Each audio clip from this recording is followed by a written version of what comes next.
Il est certain que ces derniers temps, en tant que fan de One Piece, on marche extrêmement bien tant les chapitres qu'Oda nous pensons exceptionnels.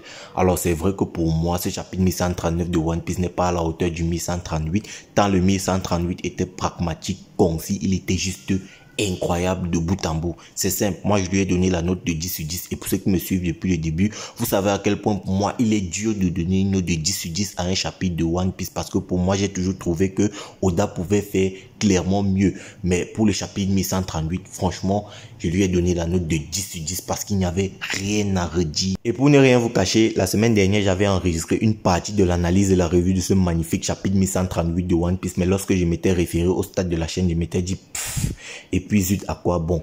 Je vais m'égosiller, je vais me fatiguer à monter, à analyser, à enregistrer pour qu'au final, personne ne regarde. Parce que ces derniers temps, les stats de la chaîne, franchement, c'est catastrophique. Je fais encore pire qu'à mes débuts. Et franchement, ce genre de stats, ça nique vraiment le moral. C'est-à-dire, après avoir eu ce genre de stats, tu n'as plus le moral de continuer à monter. Après, je n'accuse personne. Moi, je me suis toujours dit que si mes vidéos ne sont pas regardées, c'est moi le premier fautif. Je ne vais pas accuser les gens de ne pas regarder mes vidéos. Si mes vidéos ne sont pas regardées, c'est clairement parce que le contenu ne leur plaît plus ou peut-être que je fais quelque chose de mal que je ne vois pas forcément. Cependant, je ne peux non plus omettre la possibilité selon laquelle c'est YouTube qui me met volontairement des bâtons dans les roues. Car j'ai souvent eu quelques problèmes avec YouTube dont je ne comprends pas forcément l'origine de ces problèmes-là. Du coup, je suis un peu entre deux. Peut-être que c'est mon contenu qui ne plaît pas et c'est pourquoi mes vidéos ne sont plus regardées autant qu'avant.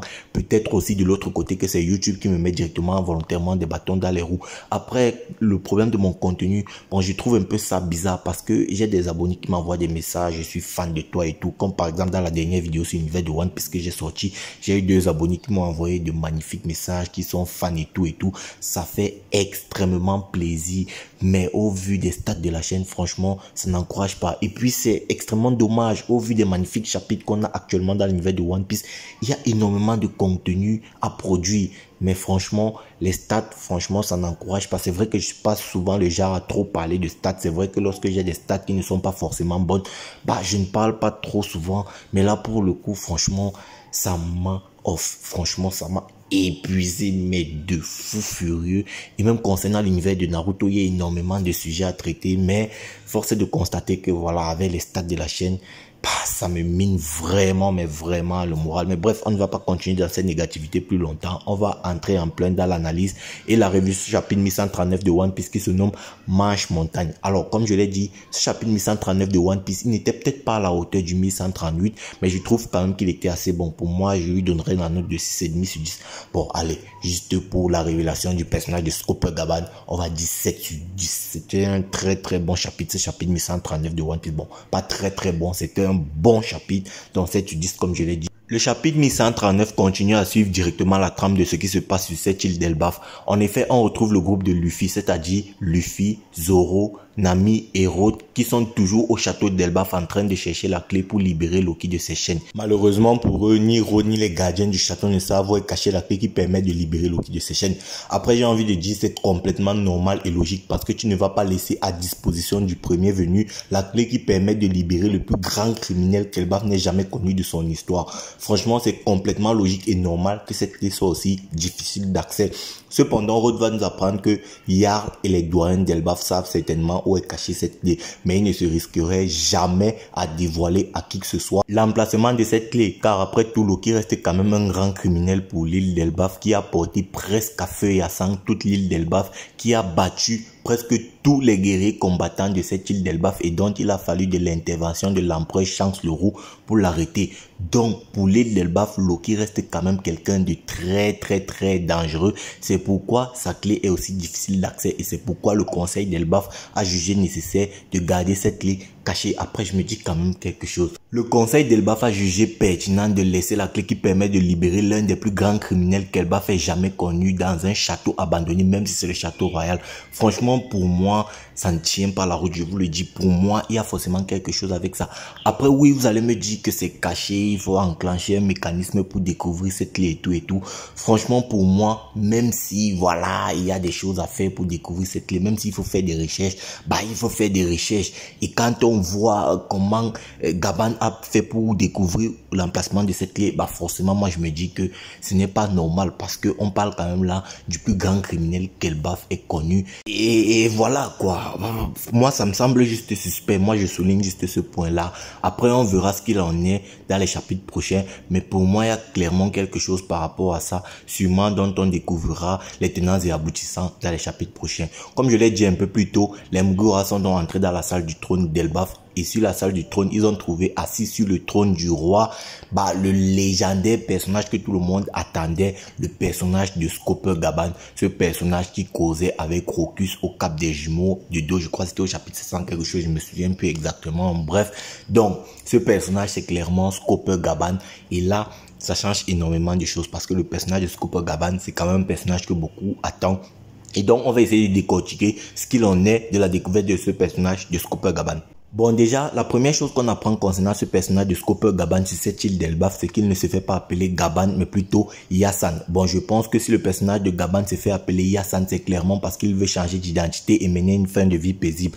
Parce qu'il ne faut pas l'oublier, comme ça nous a été dit dans ce chapitre et comme on l'a présenté, le personnage de Gaban reste quand même le bras gauche du roi des pirates. Et en tant que bras gauche du roi des pirates, c'est quand même un personnage qui a certainement dû accomplir des exploits vraiment phénoménaux qui lui ont valu aujourd'hui son titre et sa réputation, dont le personnage de Gaban représente quand même une menace pour le gouvernement mondial, surtout que le mec connaît quand même les secrets du One Piece, étant donné qu'il était sur Loftel aux côtés de son capitaine et des restes des membres de l'équipage. Donc le personnage de Gaban reste une menace pour le gouvernement mondial, et en gardant son nom de Scopper Gaban, il aurait été plus facilement détectable pour le gouvernement mondial.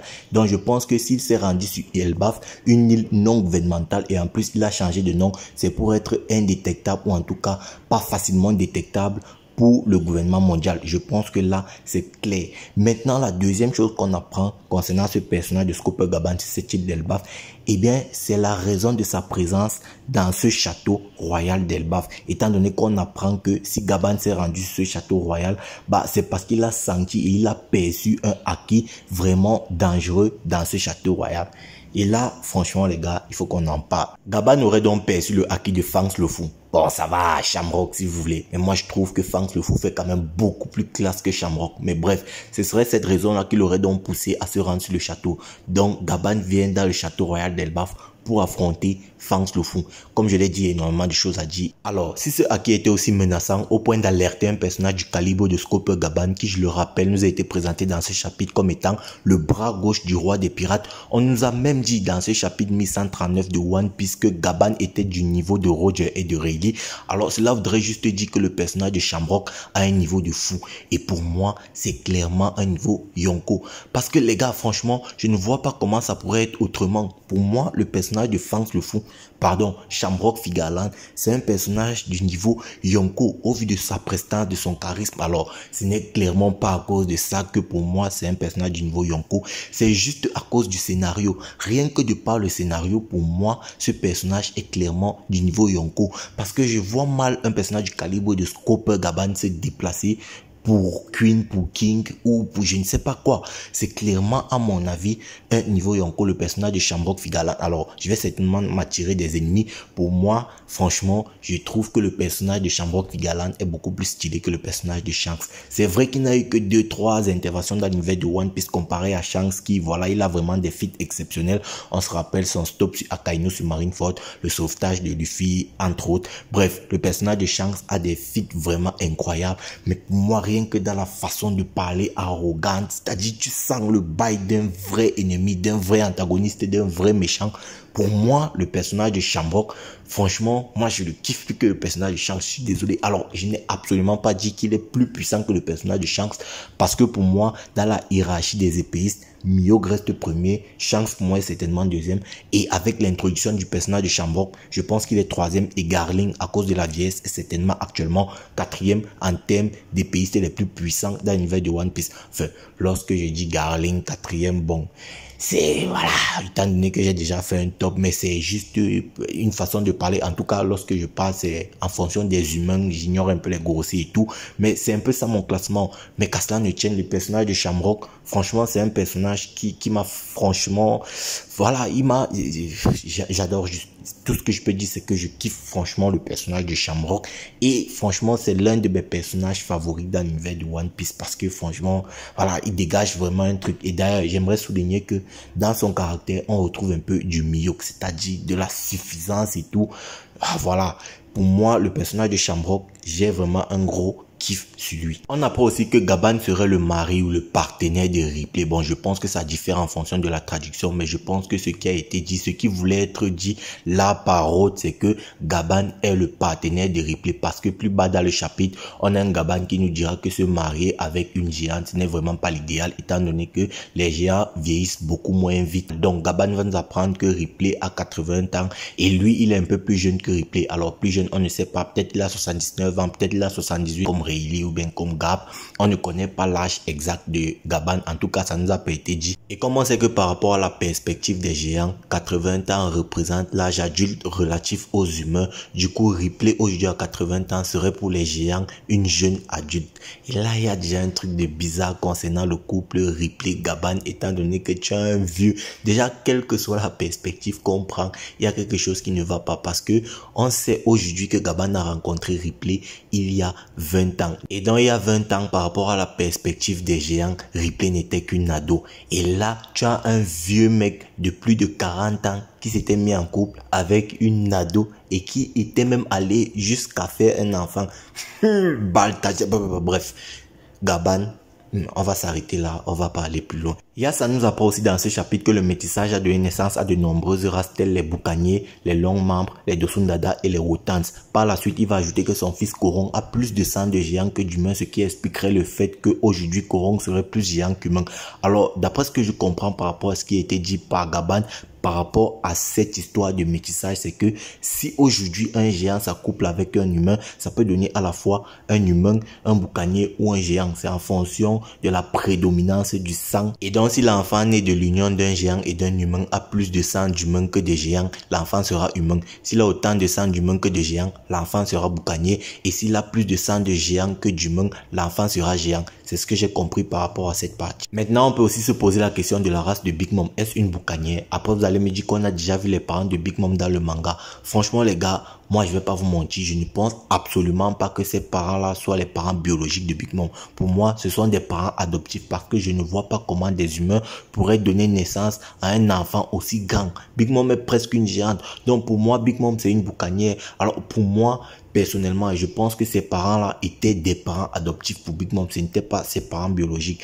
Après, ça ne reste que théorique. Mais bref, on peut aussi parler des races introduites dans ces chapitres par Eiichiro Oda, étant donné que Eiichiro Oda nous a parlé des Dosundada et des Wotans. Alors, vraiment, je ne connais pas ces races. Je ne connais absolument rien de ces races. Peut-être que ce sont juste des noms japonais qui désignent des races déjà connues dans l'univers de One Piece. Je ne sais pas. Mais clairement, je ne connais rien de ces races-là. Maintenant, on peut aussi se poser la question, est-ce que le personnage de Gaban est réellement le personnage à la cicatrice de brûlure, étant donné que lorsqu'on se réfère uniquement à son chara design et à son visage, on peut voir qu'il a une marque sur le visage. Bon, c'est quand même vrai que c'est des temps, c'est cliché. Lorsqu'on découvre un personnage qui a un tatouage ou une marque sur le visage, nous tous on se dit c'est le personnage à la cicatrice de feu, donc c'est clairement le personnage qui possède le dernier poneglyphe. Mais Gaban, il est plus crédible que les autres qu'on a vus concernant l'univers de One Piece dans ces derniers chapitres, étant donné que Gaban est déjà sur Elbaf et on sait que Kid recherchait le personnage à la marque de brûlure et il se rendait justement sur Elbaf. Alors maintenant, il y aurait une question à se poser. Si c'est réellement lui le personnage à la cicatrice de brûlure, est-ce que Shanks avait déjà le dernier poneglyphe? Ça peut peut-être vouloir dire que le dernier poneglyphe se trouve sur Elbaf. Le personnage de Gaban, il va nous apporter énormément, mais vraiment énormément de révélations et ça franchement, c'est magnifique. Pour en finir avec le personnage de Scopper Gaban, il va dévoiler l'emplacement de la clé des menottes de Loki au Mugiwara et à Rhodes. Cependant, il va poser une condition. Il va dire à Luffy, si tu veux la clé des menottes de Loki, tu vas devoir me la prendre de force. Alors, ce que je comprends avec cette proposition de Scopper Gaban, c'est qu'il veut mesurer la véritable puissance de Luffy. Alors, il mentionne quand même que Luffy a vaincu Kaido, c'est-à-dire il sait à peu près quel est le niveau de puissance de Luffy. Mais pour Scopper Gaban, j'ai l'impression que Scopper Gaban se dit que si tu arrives à me battre, tu pourras quand même tenir tête à Loki. Et c'est là encore pour moi une énième preuve de la puissance de Yonko, du personnage de Loki. Justement, en parlant du personnage de Loki, eh bien, le personnage de Loki, là, tout de suite, pour le coup, comme ça, il vient de me passer un truc en tête. En fait, je me dis que le personnage de Loki, son fruit du démon, a des propriétés régénératrices. Pourquoi je le dis? Eh bien, c'est parce que le personnage de Loki, on l'a vu au chapitre précédent et au chapitre 1137, Loki s'est fait tabasser, il s'est fait transpercer, il s'est fait ci, il s'est fait ça. Et donc, avec toutes ces blessures-là, j'imagine mal le personnage de Loki se fait libérer et aller se coucher. On va lui donner une tasse de thé, une tasse de café, des croquettes, des biscuits et tout posément pour qu'il se guérisse. J'imagine très mal ça. J'ai plutôt l'impression que lorsqu'il va se délivrer, lorsqu'on va le délivrer, bah, il va activer les propriétés régénératrices de son fruit du démon. Franchement, moi je vois pas autrement parce que je le vois très mal aller se faire soigner par-ci, par-là, par qui ou par quoi. Maintenant, avant de vous dévoiler en pêle-mêle les théories que j'ai tournées au chapitre précédent concernant l'analyse de la revue chapitre 1138, mais que je n'ai pas forcément mis en ligne, j'aimerais d'abord vous parler un peu du personnage de Nami. Alors, si je me souviens bien, je pense que je vous l'avais dit au chapitre 1134. Bah, au chapitre 1134, lorsque je faisais l'analyse et la revue de ce chapitre, je vous disais déjà que le personnage de Nami n'allait trouver aucun trésor dans le château royal d'Elbaf. Et lorsque je disais ça, je le disais clairement en conséquence de cause, parce que pour moi, ce château, il était trop en mauvais état pour qu'il y ait encore des trésors. Maintenant, on peut se poser la question légitimement, quel est le rôle de Nami dans cet arc? Eh bien, pour moi, le rôle de Nami, moi je vous l'avais déjà dit, c'était parce qu'elle allait assister à quelque chose de choquant concernant Luffy. Alors, au chapitre précédent, Luffy a appris que Shanks avait tué ou en tout cas avait blessé gravement les gars de Delbaf. Bon, ce n'était pas Shanks, c'était bien évidemment Shamrock, mais je pense que c'est un peu plus que ça. Alors, il y en a qui ont dit que bon, Nami va servir un peu de calme pour le personnage de Loki, parce que lorsque Nami va parler de Lola à Loki, peut-être que ça va un peu apaiser le personnage de Loki. Bon, peut-être, je ne sais pas, mais tout ce que je sais, c'est que Nami aura forcément un gros rôle à jouer dans le sauvetage de Loki, ou en tout cas pour apaiser le personnage de Balto dit Loki. Ouais, je l'appelle clairement Balthazar parce que franchement, le roi Harald ressemble foutrement à Balto. Parce que ce soit Harald ou Balthazar, déjà, ils ont des postes de dirigeants, ils ont plusieurs femmes, ils sont chauves, ils sont un peu comme s'ils aimaient trop la paix. Bref, les mecs qui se ressemblent de ouf. Mais c'est pas le sujet, c'est vraiment pas le sujet de la vidéo. Bon, maintenant les gars, il est temps pour moi de vous donner les théories que j'ai faites relativement au chapitre 1138 de One Piece, mais que je n'ai pas pu poster pour des raisons, on va dire, plus ou moins personnelles. Du coup, vous allez avoir ça tout de suite. C'est parti les bros. Alors, les trois mondes et tout, les destructions, les reconstructions, les Nika, c'est-à-dire Joy Boy, Luffy, le premier Nika, les fresques d'Elbaf, les dessins, le Harley et tout ça. Franchement, on va pas se mentir, c'est exceptionnel, c'est très intéressant. Mais dans ce chapitre, ce n'est vraiment pas ce qui m'intéresse. Le chapitre commence déjà où le chapitre précédent s'était arrêté, étant donné que on a un Loki qui revient à lui après s'être pris les multiples coups de Genko suite au refus de Loki d'intégrer l'ordre des chevaliers divins. Du coup, après avoir fait un tour dans les vapes, tu as un Loki qui revient à lui et demande le lien entre Shamrock et Shanks, étant donné que selon Loki, Shamrock physiquement ressemble énormément au Yonko Shanks. Du coup, Loki ne comprend pas le lien qu'il pourrait y avoir entre un dragon céleste et un pirate, qui plus est un Yonko. Alors là, les gars, directement, on va s'arrêter 2 secondes. Comment Loki a-t-il fait pour voir la ressemblance entre Shanks et Shamrock? Pourtant, le mec, il a les yeux bandés. Rien que ça, les gars, on devrait s'asseoir, on devrait se dire, waouh, ça c'est qui? C'est quoi cet arrêt? Les gars, je vais pas vous mentir, pour moi, personnellement, Loki devient l'un de mes personnages préférés. Et je ne sais pas si on se rend compte de la dinguerie. Ce mec, là où il est attaché, il ne fait que subir des raclés, des soucis, des injures. On ne fait que tuer ses amis et tout. Frère, lorsque ce mec va être déchaîné, lorsqu'il va être libéré, vous allez voir. Et pour moi, je suis persuadé, lorsque Luffy va le délivrer, il va gifler Luffy. Rendez-vous compte juste du acquis de l'observation du mec. À moins que vous me dites qu'il y a peut-être les lasers, des jumelles dans ses bandages ou quoi, je ne sais pas. Mais après, on pourrait aussi se dire qu'en 6 ans de capture, il aurait clairement pu développer son acquis de l'observation jusqu'à atteindre ce niveau. Parce que les gars, rendez-vous compte les conditions dans lesquelles le mec il est emprisonné, attaché, les yeux bandés, il n'a presque pas de repas, si je dis pas de bêtises.